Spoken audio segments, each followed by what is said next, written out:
right, good afternoon, everybody. I'm happy to see you all here, except even if we have the ice hockey game going on. Well, my title today is related to one of the better-known personalities in the current business world called Mark Zuckerberg, the current CEO of Facebook. He used to have a business card saying, "I'm CEO, bitch." And I claim that, let's see if this works, that actually this same attitude should apply to today's and especially future CFOs. We were thinking what should be the title for the presentation, and we came up with the more conservative ones. We were first thinking that maybe the presentation should be called Crow a Bear or Go Home. And basically what we are saying, or what I'm claiming here, is that in a binary world where we world in this digital era, even in the financial department, if you're a CFO, you're either zero or hero, and the world is changing. So during the next 20 minutes, I'll give you a couple of promises. First of all, this is not going to be a sales pitch, but if some of the thoughts and ideas that I'm going to represent to you resonates, please feel free to sort of talk to some of our salespeople at our sofas at the end, because maybe we could provide some insights and opportunities for you to be a hero CFO.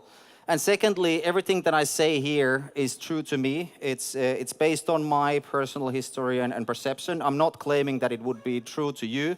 It's all can be opposed, and you are more than free to do that. My experience includes more than 20 years of working in the field of finance. I have worked with, worked for, and worked as a CFO over the period of time, and I would be happy to say that I know more than maybe 300 CFOs personally across in more than 10 countries, and these views that I have are based on those experiences. And let me start up from time roughly 25 years ago when I was studying at the Helsinki School of Economics. And the Dean of Faculty of Finance, Professor Kasanen, described the differences between majoring options to us young students. And he said that, you have two good options. You can either study accounting, and I guarantee that you are going to get an Opel Vectra. This is not a picture of Opel Vectra, but you get the picture. Or you can study finance, and then you will have a chance or shot at Ferrari. And not surprisingly, I studied finance. I don't have Ferrari. I have too many friends who already have. But this is really sort of the attitude that has been built on us already from the very early days of our studies.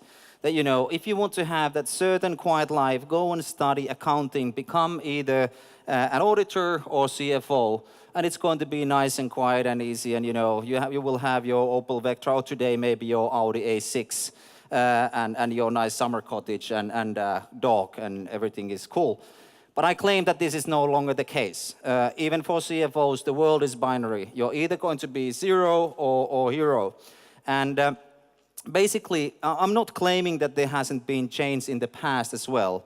I claim that things have been changing all the time, but since, I don't know, from the beginning of the time, only thing constant has been change.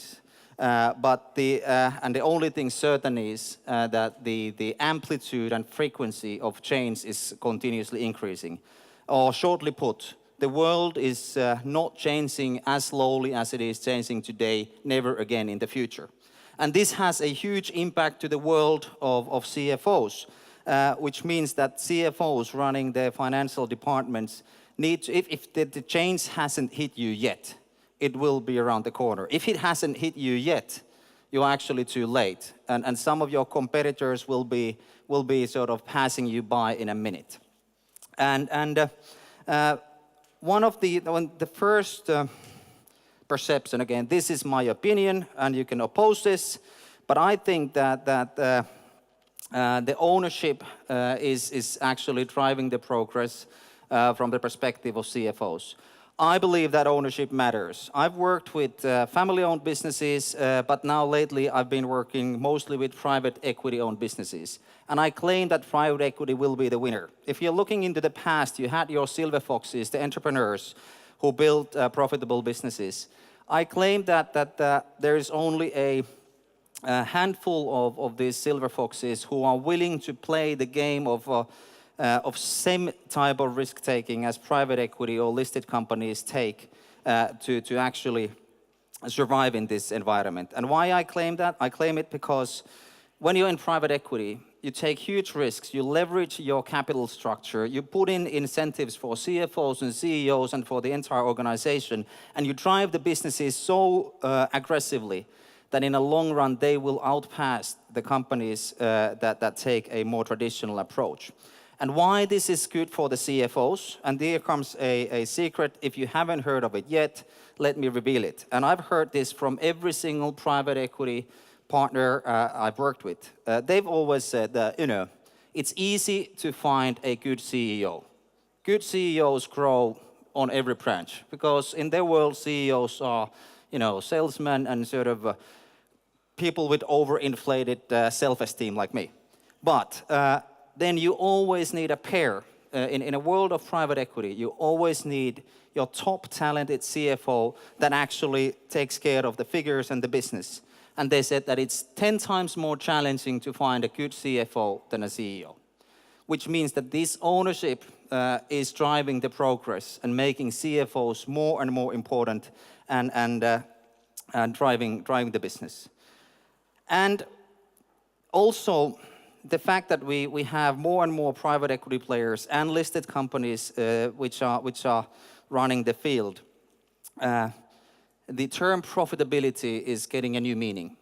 In a traditional world, profitability was really just the bottom line on the income statement, but that's no longer the key value driver for the current key owners. It's enterprise value, and enterprise value is something where a today's and especially future CFO can have a huge impact. Of course, you still should be looking at your EBITDAs and your marginal profitability, but it's more and more down to cash flow. And if you're looking at cash flow, that's what CFO is controlling. You're talking about, of course, your working capital management. You're talking about your investments into fixed assets, maybe buying assets as a service. I happen to know quite a few of the participants here, and you will probably be talking about a number of these discussions. Why should you own something when you can use something as a service? What can you do to actually free up capital from your working capital side? And by doing that, in private equity-owned world, you are actually increasing value. It isn't shown directly in your profit and loss account, but it drives value through balance sheet. In the past, in Finland, I used to say that the only difference between Finnish and Swedish businesses was the fact that in Finland we had only income statement, and in Sweden they also had a balance sheet and understood it. Now this is changing as well. In the Finnish environment and in the global environment especially, it's all down to cash flow. And now, when it comes to cash flow, then obviously, most of you would be very familiar with the topic of net present values, where you're discounting your future cash flows, etc. And in a traditional theoretical contest, you would have your weighted average cost of capital you would be using to discount your future cash flows. Now everybody these days knows that that's sort of a too theoretical, too bullshit type of an approach. So actually, how the future cash flows are discounted or how they are calculated is directly dependent on the riskiness of the future outlook, which means that the forecasting accuracy becomes more and more important. And again, here CFO is driving the increase in value. The better you can forecast, the better outlook of the business you have, the more valuable the business will be, the more the investors will value your operation. So, as a CFO, you will have opportunities to impact on the value, hence the profitability, hence the importance of your business more than ever before.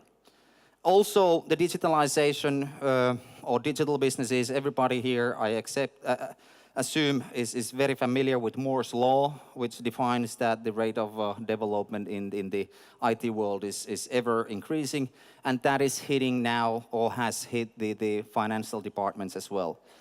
The traditional model, obviously, in any financial department is that in the first quarter of the financial year, you're fully loaded with your annual report from the past year. During the second quarter, you're probably doing some of the operational development that you haven't had the time to do during the previous quarters.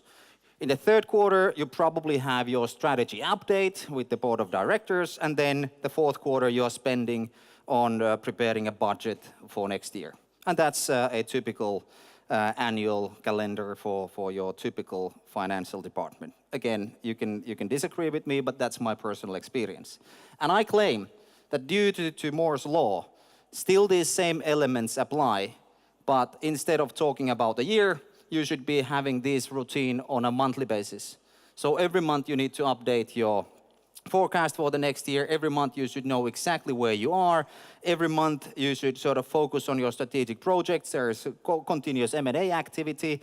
You need to have your financing activity. You don't really have the time for this annual calendar and annual plans anymore.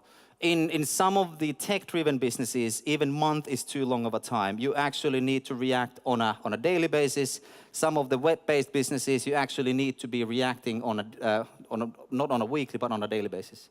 So if you don't have automized, and if you are not in a process of automizing all of your standard routine processes, you are going to be too slow and too late. I still sort of wonder how the sort of financial markets are so interested in annual reports and quarterly reports when we should have a system where actually you should have a transparency for the businesses going on a monthly or even at a weekly level. And I'm not saying that it wouldn't be important to do your traditional sort of managerial and financial accounting going forward as well. But in the past, the financial accounting, especially in Finland, at least I claim, was mainly done to optimize your taxes and to sort of have cost savings on that side. Today, your managerial and financial accounting is important only because the most challenging thing in forecasting the future is to understand the present. So that's why these two pictures is like, in your typical world, you would be looking at your rearview mirror and saying that, okay, we know exactly what has happened during the last quarter or last year or last half or whatever, but you wouldn't have any sort of real visibility to the future. And it is like standing on a top of a mountain and being really happy and without knowing that you are standing on a cliff and you're about to fall to the fog. And then the most advanced financial departments use your accounting only to have a better and more clear view of the future. And how you do that is by utilizing the modern technologies and abilities to use business intelligence or knowledge-based management. I again assume that most of you have already adapted extensive and in-depth business intelligence systems. If you haven't, you are too late because your competitors have. And if you have two companies competing against each other, and one knows exactly what's happening, has all the data available, and the other doesn't, I would put all my money on the first one who has the controls. And now today with the current sort of, again, I'm assuming that most of you have automized most of your routine processes already, and hence you have metrics to measure everything. So no longer it's sort of a big deal to have a massive reporting package. I mean, I've guilty in the past of drowning my board of directors to reporting. So to put together a board material with 100 pages of data to make sure that they fall asleep and they won't find the nitty details which actually are important. And that still happens. I mean, I can see that. You know, there are sort of companies where CFOs and CEOs spend weeks in repairing board material, which is complete waste of time because all that sort of data should be available online from your systems. And when all the data is available, the key is instead of having extensive reporting, is to have straight to the point, only sort of information that matters. And to achieve that, my claim is that you should be sort of limiting the number of partners and limiting the number of systems and processes you're having and streamlining everything. And here I think that I'm going to quote Nokia's chairman who once said, I think this is very intelligent, that bad news is good news, no news is bad news, and good news is no news. And if that is sort of the sort of platform for your reporting, then you're right. Because if you believe that you have any single business in this room that doesn't have any bad news, you don't know what's going on. So if you have bad news, you at least know them and you can react. If there is no news, it's bad news because then you are not in control of your business. And if you have good news, it's no news because everything is going according to the plan and you don't need to change it. And that's what, in my opinion, today's and future CFOs should be focusing on when they are looking at reporting. And then finally, risk management is obviously, I mean, as I said at the beginning of the presentation, financial admin or administration overall has been oftentimes considered as a cost center, which I claim it's no longer the case. It's a profit center, and it's sort of. Some people say that it needs to be a cost center because it has such an important part in the risk management, etc. And yes, I do agree that risk management is absolutely vital going forward. But risk management is vital because only proper risk management enables you to drive your business as rapidly as you can and as rapidly as you have to in this type of environment where we are working in and living in today, where digitalization is disrupting every single business and every single market, and private equity players are really sort of aggressively driving these businesses. And what I mean by this is that, last weekend again we had a Formula One Grand Prix in Barcelona. And if you think of today's business as driving a F1 race, you can imagine that if you don't have the brakes, you cannot drive F1 car. I mean, if you don't have the brakes, it is the fastest you can go is as fast as you go when you push the car. But if proper brakes, and brakes to me is a proper risk management in your business, enables you to go to the corner as fast as possible, and that gives you the edge. And risk management to me comes in multiple forms. Again, it comes from knowing your customers, knowing whom to sell, whom not to sell, how to sell more, and finding those details. And again, in the digital world, the risks are managed when you have the knowledge and the key knowledge coming from your fully automized system platform. So, what I'm claiming is that in today's world, CFOs are in the same position as I was back in 25 years ago when I selected to study finance.